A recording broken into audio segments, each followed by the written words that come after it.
حضرت علی شیر خدا فرماتے ہیں بخاری مسلم میں، فرماتے ہیں مجھے قسم ہے اس ذات کی جس نے زمین چیر کے دانہ پیدا کیا ہے، مجھ سے رحمت عالم صلی اللہ علیہ وسلم نے وعدہ فرمایا کہ علی یاد رکھنا تم سے صرف مومن ہی پیار کرے گا، اور جس سینے میں تمہارا بغض ہوگا وہ سینہ مومن کا نہیں منافق کا ہوگا۔ تم سے مومن پیار کریں گے، مومنوں کے دلوں میں کشش ہوگی تمہارے لیے، ان کے سینے کشادہ ہوں گے تمہارے حق میں۔ حضرت مولا علی شیر خدا کی محبت، ان کا نام آئے تو دل ٹھنڈا ہو جائے، آنکھوں میں روشنی آئے، چہرہ روشن ہو جائے، تو معنی یہ ہے کہ ایمان مضبوط ہے دل میں۔ اور اگر بندہ کمزور ہونے لگ جائے، اگر اس کی کیفیات کوئی اور رنگ پیش کریں، تو معنی یہ ہے کہ ایمان سینے میں مضبوط نہیں ہے۔ حضرت علی شیر خدا سے حضور کا جو قربت کا تعلق دیکھیں، کچھ لوگ ایسے ہوتے ہیں کہ جن سے قربت ہوتی ہے، آپ نے کبھی دیکھا ہے ہر بندے سے مل کے بندہ رو نہیں سکتا، ہر بندے کو دیکھ کے رونا آتا نہیں، لیکن کچھ لوگوں سے روح ملتی ہے نا کسی کی، تو ویسے کبھی وہ بندے مل جائیں نا، دل کرتا ہے تینوں سامنے بٹھا لاں، تیرے درد پرانے چھیڑاں۔ کچھ لوگ ایسے ہوتے ہیں جن کے ساتھ حضور تشریف فرما ہیں، حضرت علی شیر خدا کہیں گئے ہوئے ہیں، تو محبوب کیا فرماتے ہیں؟ فرماتے ہیں اللہ اس وقت تک میرے پاس حضرت اسرائیل کو نہ بھیجنا جب تک میں علی سے ملاقات نہ کر لوں۔ دعائیں ہو رہی ہیں کہ میری جب تک ملاقات نہ ہو جائے، میرا جانے کا وقت نہ آئے۔ مشکات میں حدیث موجود ہے۔ تو سرور کائنات علیہ السلام کا جو ان کے ساتھ قربت ہے، حضور کا جو ان سے پیار ہے، حضور نے ہر مہاجر کو ایک انصاری کا بھائی بنایا، انصار کے اندر حضور نے بھائی چارہ قائم فرمایا، اور یہ تاریخ کا وہ والا بھائی چارہ ہے جس کی نہ اس سے پہلے کوئی مثال ہے، نہ قیامت تک دوبارہ کوئی مثال دی جا سکتی ہے۔ بھائی جب سگے بھائی جب شادی شدہ ہو جاتے ہیں نا، تو ان کی اپنی اپنی جیبیں ہو جاتی ہیں، اپنی اپنی گفتگو ہو جاتی ہے۔ 6 ماہ کے بچے کے بارے میں بھی وہ کہنے لگ جاتے ہیں میں نے بچوں کا بھی تو کچھ بنانا ہے نا۔ انہیں بالکل اب وہ چیزیں نظر آنی بند ہو جاتی ہیں جس میں والدین اور بہن بھائی شامل ہوتے ہیں، وہ کہتے ہیں میرے بھی تو بچے ہیں۔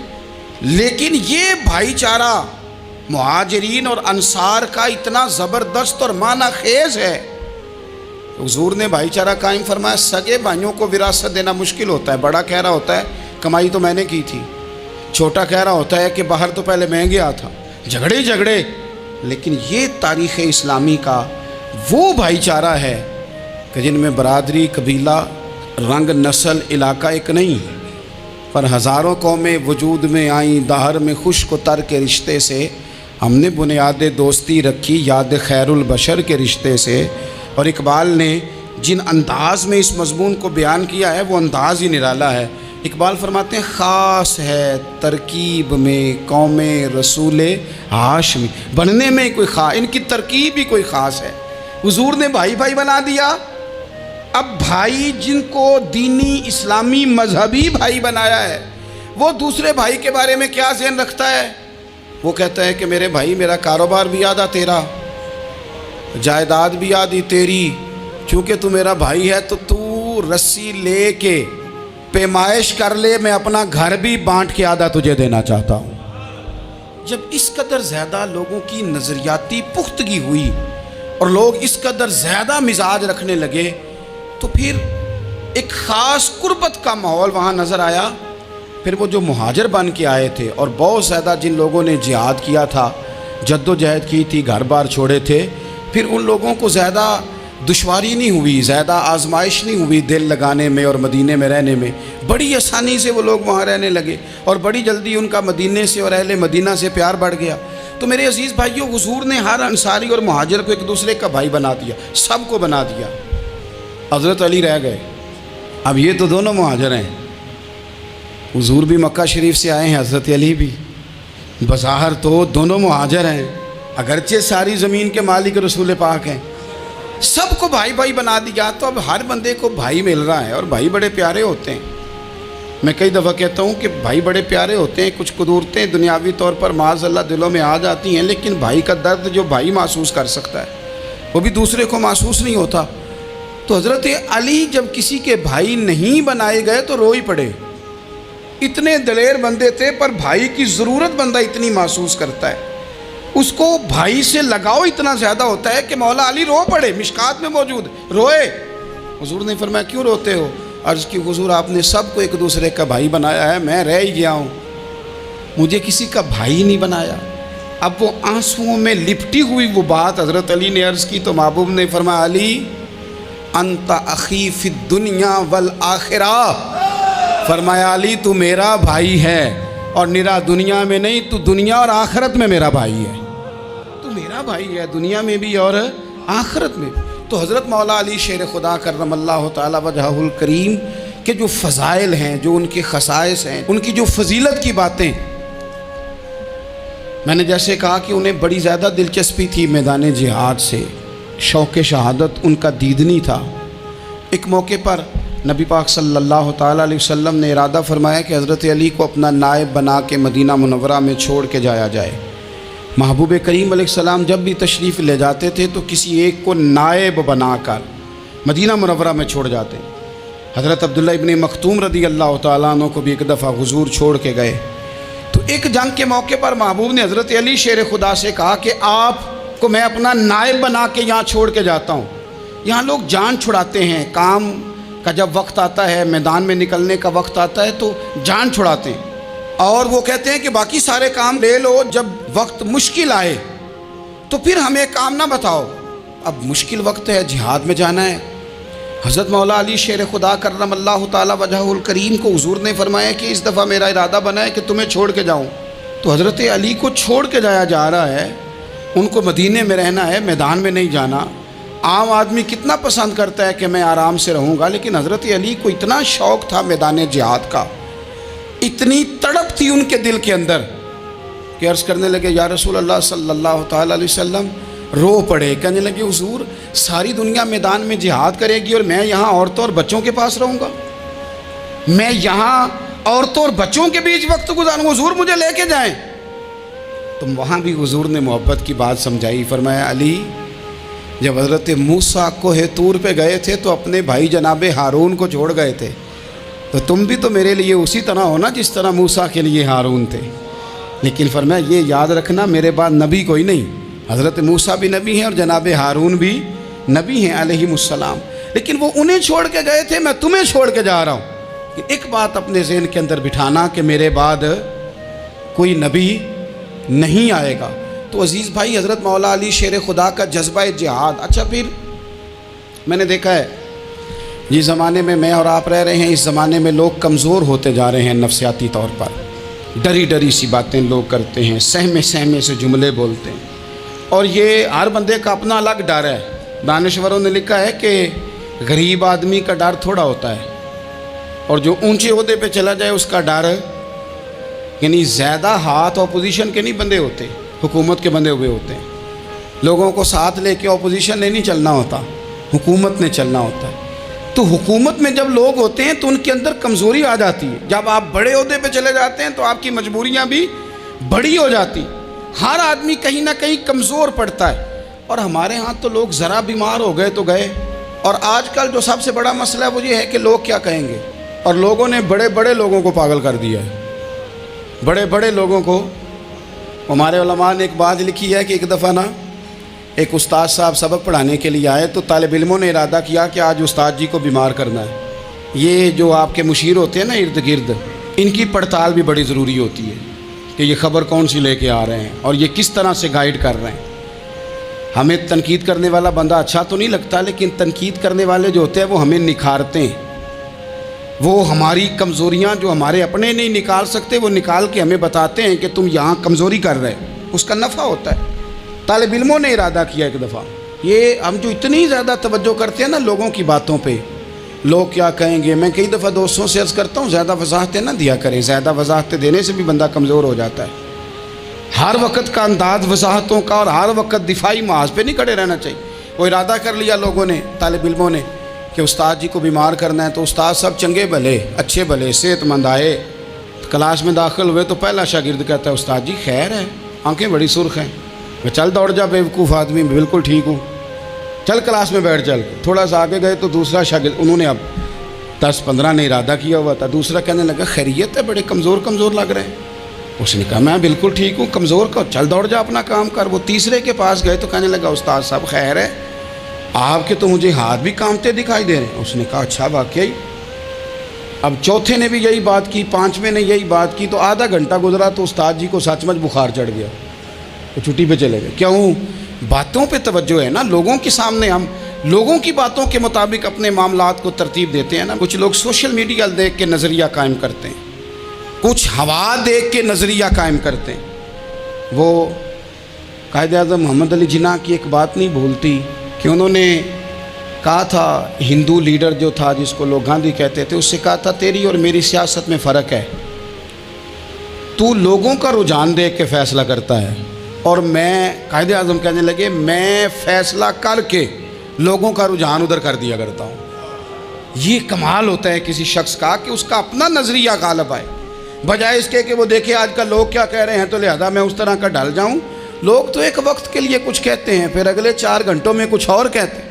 حضرت مولا علی کے مزاج میں استقامت ہے، اور جو لوگ جو بہت زیادہ پراپوگنڈا کرتے ہیں اور بہت زیادہ کسی کے بارے میں بات کرتے ہیں، ان کا وہ مزاج نہیں، ان کی وہ طبیعت نہیں، وہ اپنے حساب سے فیصلہ کرتے۔ ایک شخص تھا عمر بن عبد ود، 90 سال کا بوڑھا، لیکن جب تلوار لے کے میدان میں آتا تھا تو 1000 آدمی کے مقابلے میں لڑتا تھا، اور لوگ جگہ جگہ یہ کہتے تھے تو اس طرح ہے جس طرح عمر بن عبد ود لوگوں کو ڈراتا ہے، تو اس طرح ہو گیا۔ یہ اس کے ارد گرد کے لوگ اس کی مثالیں دیتے تھے۔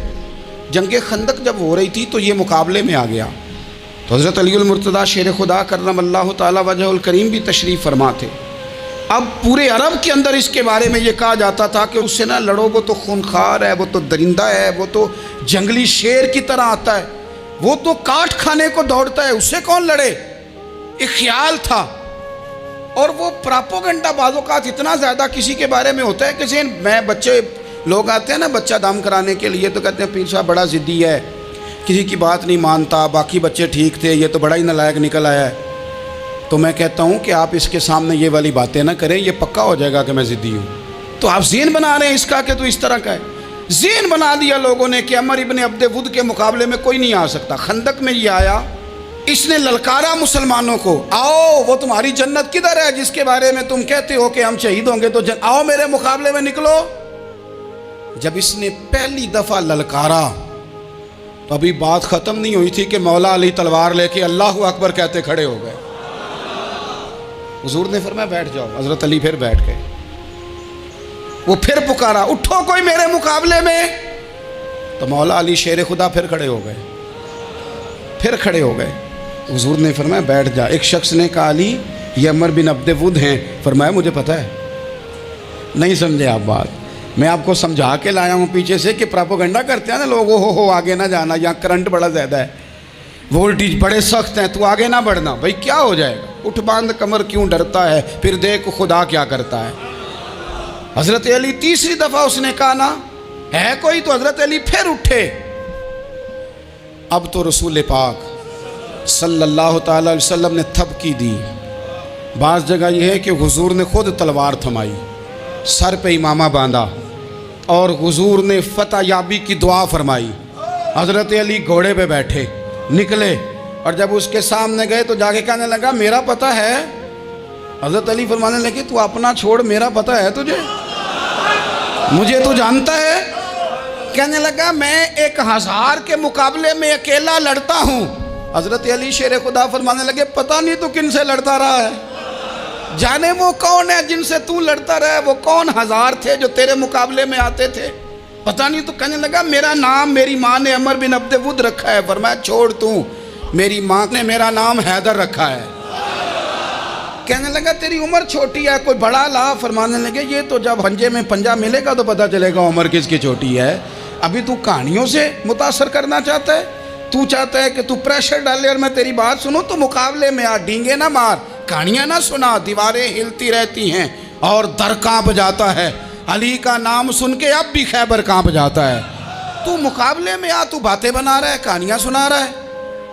وہ کہنے لگا تو بچہ ہے، میں چاہتا نہیں تیرا خون بہاؤں۔ تو حضرت علی کہنے لگے میں بڑے دن سے پریشان ہوں کہ کسی بے ایمان کا خون بہایا کیوں نہیں، میرا بڑا دل کر رہا ہے تیرا خون بہاؤں۔ اس نے بڑی زوردار ضرب لگائی، غصے میں اتنا پاگل ہوا، کیونکہ اس کے بارے میں معروف تھا کہ وحشی مزاج آدمی، اتنا سخت پاگل ہوا غصے میں کہ اس نے اپنے گھوڑے کے پیر کاٹ ڈالے، پہلے تلوار گھوڑے کو دے ماری، اس کو کاٹ کے دوڑا۔ یہ کیوں کرتے تھے لوگ؟ عرب کے لوگ اس وقت یہ کام کرتے تھے کہ ہم نے گھوڑا ہی مار ڈالا ہے تاکہ ہم بھاگ نہ سکیں۔ کہتے ہیں نا کشتیاں جلا دی ہیں کہ اب واپس جانے کا راستہ ہی بند ہو جائے، گھوڑے کے پیر کاٹ ڈالے کہ بھاگنا نہیں۔ اور بڑی زور سے اس نے ضرب لگائی حضرت علی پر۔ حضرت علی نے جب روکی تو وہ ڈھال ٹوٹ گئی حضرت مولا علی کی، اور آپ کے امامے کو اس کی تلوار بھی لگی۔ آپ نے فرمایا دکھا لیا تو نے زور، اب میری باری ہے۔ حضرت مولا علی شیر خدا کا قد بظاہر چھوٹا تھا، صحابہ کہتے ہیں ہم دور سے دیکھ رہے تھے، اللہ اکبر کہہ کے تھوڑا سا زمین سے وہ اٹھے، تھوڑا سا اٹھے، اور پھر دوبارہ نہیں انہیں تلوار چلانی پڑی، ایک ہی ضرب لگائی اور اس کے 2 ٹکڑے کر کے اسے زمین پہ پھینک دیے۔ تو عزیز دوست، آپ یاد رکھیں گے اس بات کو کہ اپنی زندگی کے اندر مروب ہونا چھوڑ دیں۔ روب میں تاتاریوں نے مسلمانوں کو مروب کر لیا تھا، روب ڈال لیا تھا کہ ہم بہت بڑے لوگ ہیں۔ یہی آج ہمارے ساتھ بہت سارے لوگ کرتے ہیں، دلوں میں روب آ جاتا ہے، امیر رشتہ دار کا، فلانے کا، فلانے کا، پھر وہ جو مرضی کرتا ہے۔ تاتاریوں کی ایک بی بی، وہ کیا کرتی، وہ 9-10 مسلمان نوجوانوں کو سڑک پہ کھڑا کر جاتی، کہتی ادھر کھڑے ہونا، میرے آنے تک ہلنا نہ، جوان ہے لیکن روب ہے نا کہ یہ بڑے وحشی ہیں۔ اکیلی بی بی اندر جاتی، تلوار لے آتی، اور وہ کھڑے ہیں، وہ بھاگے بھی نہیں، اتنا ڈر گئے، ٹانگیں کانپ رہی ہیں، بھاگنے کی بھی جرت نہیں کر رہے۔ تسلی سے گئی ہے، تلوار لے کے آئی ہے، اور اس نے 9 جوان مسلمانوں کے گلے کاٹ دیے۔ اس روب سے نکلیں باہر، نوجوانوں سے کہتا ہوں نکلو۔ اور جن لوگوں نے دنیا میں انقلاب برپا کیا وہ غریب گھروں کے تھے، وہ لوگ تھے کہ جو بظاہر کسی بڑے قبیلے سے نہیں تھے۔ آپ محنت کریں، تعلیم حاصل کریں، جد و جہد کریں، مشقت کریں، اپنی زندگی میں کچھ مقاصد کے حصول کے لیے آگے بڑھیں۔ اور اگر آپ کہیں کہ دائیں بائیں میرے فلاں آدمی مجھے یہ مشورہ دے رہا ہے، تو کچھ لوگ دنیا میں باتیں کرنے آئے ہیں، انہوں نے باتیں کرنی ہیں اور بڑا فائدہ ہوتا ہے، ان کو باتیں کر لینے دیں، ان کو کرتے رہنے دیں۔ کام کرنے والا بندہ کام کرتا ہے اور کرتا ہی چلا جاتا ہے، وہ منزل تک پہنچ جاتا ہے۔ تو حضرت علی کے مزاج میں دلیری ہے، ہمت ہے، ایک بات۔ اور دوسری بات دانائی، حکمت۔ یہ جو ہمارے فیصلے ہیں نا جذباتی، اور جناب آج فلانے نے یہ کہہ دیا تو میرا پروگرام یہ بن گیا، تو پھر کل کسی نے اور کچھ کہہ دیا تو میرا پلان اور بن گیا۔ میں سب سے زیادہ ان لوگوں کے حق میں پریشان ہوتا ہوں جو سویرے کچھ اور کہتے ہیں، دوپہر کو کچھ اور کہتے ہیں، شام کو کچھ اور کہتے ہیں۔ بھئی آپ کا کوئی نظریہ ہونا چاہیے، کوئی ویژن ہونا چاہیے زندگی میں، آپ کے اندر کوئی حکمت اور دانائی ہونی چاہیے۔ اس کے لیے کیا کرنے کی ضرورت ہوتی ہے؟ اس کے لیے ضرورت ہوتی ہے کہ آپ کا ذہن ایک طرف ہو۔ میرے اسلاف فرمایا کرتے تھے زندگی میں ایک کام کر لو پر صحیح کر کے کر لو۔ ہم نے تو سارے کام کرنے ہیں۔ آج کل ہر بندہ صحافی ہے، ہر بندہ تجزیہ نگار ہے، ہر بندہ سیاستدان ہے، ہر بندہ ہی مفتی ہے، ہر بندہ ہی جناب واعظ ہے، ہر بندے کے پاس ہی کچھ مسئلے۔ اس کا نقصان یہ ہے کہ کسی کے پاس بھی کچھ نہیں۔ وہ کسی درویش نے کہا تھا کہ جب سب لیڈر ہوں تو سمجھو کوئی لیڈر نہیں، کیونکہ سارے جو لیڈر ہو گئے۔ میرے عزیز، ایک طرف ذہن کو رکھیں اور اپنے اس کام میں کمال پیدا کریں۔ حضرت مولا علی شیر خدا کو اللہ صلی اللہ تعالی وسلم کے صحابی حضرت عبداللہ ابن مسعود رضی اللہ تعالیٰ عنہ فرماتے ہیں، امام ابو نعیم نے لکھا ہے کہ حضرت عبداللہ ابن مسعود فرماتے ہیں نبی پاک صلی اللہ علیہ وسلم نے فرمایا اگر حکمت کے 10 حصے کیے جائیں نا، دانائی کے 10 حصے کیے جائیں، تو اس میں سے 9 حصے اللہ تعالیٰ نے حضرت علی کو عطا فرمائے ہیں، اور ایک حصہ باقی لوگوں کو ملا ہے۔ دانا تھے، معاملہ فہم تھے۔ کچھ بندے بڑے منافق قسم کے تھے، تو حضرت علی اذان ہو گئی تو وہ حضرت مولا علی شیر خدا کے پاس آ گئے، اذان ہو گئی، حضرت علی نے جماعت کرانی۔ ان کا خیال تھا کہ آج ہم نے جماعت لیٹ کرانی ہے کسی طریقے سے۔ ہم چونکہ زیادہ باتیں، میں دوستوں سے کہتا ہوں بہت زیادہ خبریں نہ دیکھا کرو، بہت زیادہ بھی چیزیں نہ سنا کرو۔ آپ تو میرے بھائی موبائل کے اندر چلے جائیں گے، پھر باہر کی دنیا تو اور ہے، تو تھوڑا باہر بھی نکلیں تصویروں سے، تھوڑا باہر بھی آئیں، دیگر معاملات بھی دیکھیں۔ ہمیں بڑے بڑے اچھے لوگ زندگی میں مل جائیں گے، لیکن ہم ان کے قریب نہیں جاتے، ہم دیکھتے نہیں کہ اصل بات کیا ہے، سنی سنائی چیزوں پر زیادہ گمان کرتے ہیں۔ اب اب حضرت علی چونکہ بڑے دانا تھے، مصلے پہ بڑھ رہے ہیں، جماعت کھڑی کرنی ہے، اللہ اکبر کہہ رہے ہیں، بندوں کا خیال تھا نماز لیٹ کرانی ہے، نے فٹافٹ حضرت علی سے کہا کہ حضور ذرا وہ جانور تو بتائیے گا کتنے ہیں جو انڈے دیتے ہیں، اور ذرا وہ بھی بتائیے گا جو بچے دیتے ہیں۔ یہ ذرا اب کتنے کو بندہ جانور گنے، آہستہ آہستہ بندہ شمار کرے، ہو بکری جو ہے وہ بچہ دیتی ہے، مرغی انڈا دیتی ہے، اور گائے جو ہے وہ بچہ دیتی ہے، اور بطخ جو ہے وہ انڈا دیتی ہے، بندہ تو یہ گننے لگ جائے۔ تو حضرت علی شیر خدا یہاں ہاتھ ہیں، فرمانے لگے گھر جا کے گن لینا، موٹی سی بات بتاتا ہوں، جن جانوروں کے کان باہر ہوتے ہیں وہ بچے دیتے ہیں، جن کے اندر ہوتے ہیں وہ انڈے دیتے ہیں۔ اللہ اکبر، نماز کی نیت مان لی تم، گننا گھر جا کے۔ موٹی سی بات بتا دیتا ہوں، وہ صاحب کہتے ہیں میں حضرت علی رضی اللہ تعالیٰ عنہ کو الجھانے آیا تھا، میں خود بڑا الجھ گیا۔ یہ کیا ماجرا ہے، کیا معمہ ہے کہ دو فکروں میں انہوں نے بات کو سمیٹا اور کمال کر دی۔ کہنے لگے گھر جا کے گننا، یہاں ٹائم نہیں، نماز کا وقت ہے، بس جن کے کان اندر ہے نا وہ انڈے دیتے ہیں، اور جن کے باہر ہیں وہ جا کے حساب کرنا۔ آپ ڈھونڈ لیں، تلاش کر لیں، چلے جائیں ماہرین کے پاس، پر شیر خدا شیر ہی ہے۔ حضرت مولا علی کے جملوں میں کمال ہے، ان کی دانائی، ان کا تدبر، ان کی حکمت، ان کا فہم، ان کی فراست، ان کا کمال۔ ایک شخص بڑی دور سے آیا، اس نے کہا حضور مجھے نا لمبی باتیں یاد نہیں رہتی، 2 باتیں بس بتا دیں میں عمل کروں تو زندگی بن جائے، 2 باتیں۔ تو حضرت علی فرمانے لگے لمبی امیدیں نہ لگانا، لمبی امیدیں نہ لگانا، موت کا پتہ نہیں کب آ جائے۔ منصوبہ بندی ضرور کرنا آنے والی نسلوں کے لیے، اپنی ذات کے لیے لمبی امیدیں نہ باندھنا، یہ بھی کر لوں گا، یہ بھی کر لوں گا۔ ہم ریٹائر نہیں ہوتے زندگی بھر، پلان پہ پلان، پلان پہ پلان۔ تو اگر ہم پلان کر رہے ہوتے ہیں تو جو ہمارے نیچے ہوتے ہیں وہ ہمیں ریٹائر کرنے کا پلان کر رہے ہوتے ہیں۔ اولادیں تک والدین کو کمزور کرنے کے در پہ ہوتی ہیں کہ اب یہ ہٹے تو ہماری باری آئے۔ حضرت علی فرمانے لگے 2 کام، ایک تو لمبی امید نہ باندھنا، اور دوسرا فرمایا اپنے نفس کی خواہش کی پیروی سے بچنا۔ دنیا میں رسوا وہ لوگ ہو جاتے ہیں جو اپنے نفس کی خواہش کی پیروی کرتے ہیں، وہ بزدل ہو جاتے ہیں جو خواہشات نفسانی کے پیچھے بھاگتے ہیں۔ یہ کام نہ کرنا۔ تو دانائی اللہ تعالیٰ نے انہیں دی۔